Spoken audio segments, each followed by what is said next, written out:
ඔයාගේ උත්තරය අනුව තමයි අපිට වෙන කරන්න දෙයක් නැහැ. යාව හොයන් අපිට ඩුබායි යන්න නෙමෙයිනේ. ඒකයි අපි ඔයාව හොයන් ආවේ.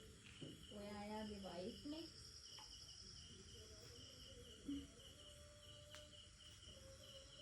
ඔයා දන්නේ නැද්ද එතකොට මෙහෙම දෙයක් එයාගේ මෙහෙම ව්‍යාපාරයක් කියලා එයා නම් මේ අවල තියනවද කට්ටිය? කලින්. ඔව් කට්ටිය නම් ගියා එක්කෙනෙක් දෙන්නේ. ඒ කියන්නේ කලින් යවලා තියනවද යා?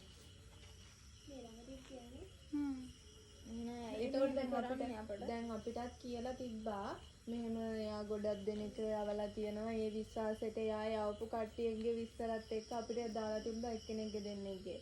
එතකොට ඒවත් එක්ක අපි විශ්වාස කරා ඇත්ත වෙන්නේ නැති කියලා. ඒකයි අපි යාට එච්චර ගාණක් දැම්මේ.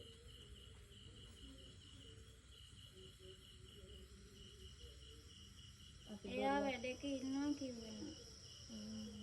දැන් කතා කරන්න බෑද යාට? බෑ. බෑලු. විනාඩි 15කින් ගන්නම් කියලා. එහෙම කියනවා.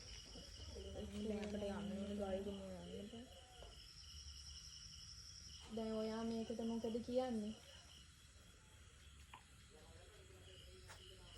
දැන් අපි ළඟ එයාට සල්ලි දාපු එයාගේ account details පවා හැමදේම තියෙනවා.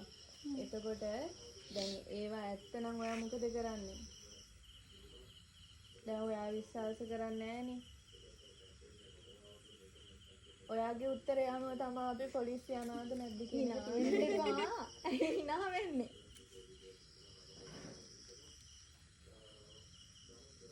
ඔයාට එහෙම දෙයක් වුණා නම් ඔයා දන්න කෙනෙක්ට ඔයා මොකද කරන්නේ? ඔයාගේ එහෙම කරන්නේ නැති බව දන්නවනේ ඉතින්. ඔයාට පෙන්නන්නකො. ඔයාට 1000ක් ෂුවර්ද?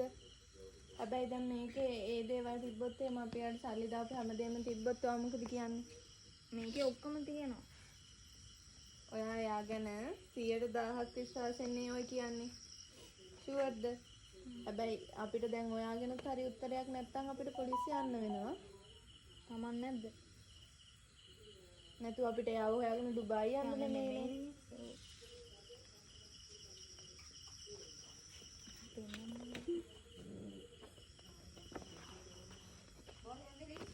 බලන්න මේක තියෙනවා ඉස්සරහ ඔක්කොම.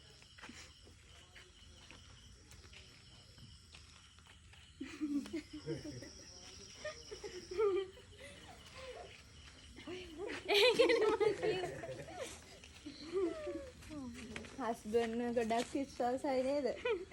තව පොඩි ටැග් එකක් තියෙනවා.